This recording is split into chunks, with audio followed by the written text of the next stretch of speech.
Mais moi, je le savais. C'est pour ça qu'on est retourné voir notre ami Olivier Remoissonnet de la brosserie française. Sans lui faire le coup de la brosse à dents cette fois-ci.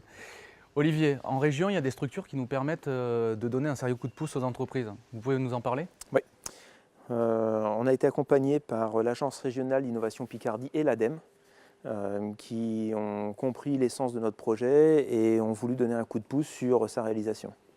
D'accord. Et qu'est-ce qui vous a fait taper à cette porte? Une opportunité, en fait, j'étais une réunion chef d'entreprise sur Compiègne. L'Agence régionale pour l'innovation Picardie était présent à ce moment-là. Ils ont compris l'essence même de mon projet, l'éco-citoyenneté, le fait de la cohérence entre notre outil de production et sa commercialisation. Et puis, ils m'ont fait rencontrer les gens de l'ADEME pour monter mon dossier. D'accord. Et concrètement, ça vous a apporté quoi? Eh bien, en fait, ça a apporté une démarche pour ouvrir les bonnes portes, pour finaliser un dossier qui parfois peut être complexe, et l'apport de l'Agence régionale d'innovation Picardie et de l'ADEME était assez sérieuse de ce côté-là. Et puis, inévitablement, la partie financement, puisque ça a permis de porter pratiquement 47% de l'assiette globale de notre projet. Ah oui, 47%, c'est pas rien. Bon, merci beaucoup. Au revoir.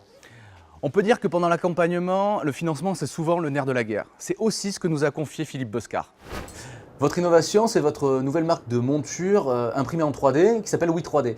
Au niveau financement, ça s'est passé comment? Alors le financement, Antoine, c'est toujours le nerf de la guerre. Donc on a besoin d'argent pour créer, innover, faire du design, faire de la recherche, du développement, la faisabilité du produit. On a été aidé, nous, par BPI France, qui est la banque publique d'investissement, qui nous a donné les moyens de développer notre projet. Et oui, forcément, c'est le moment où on est le plus fragile.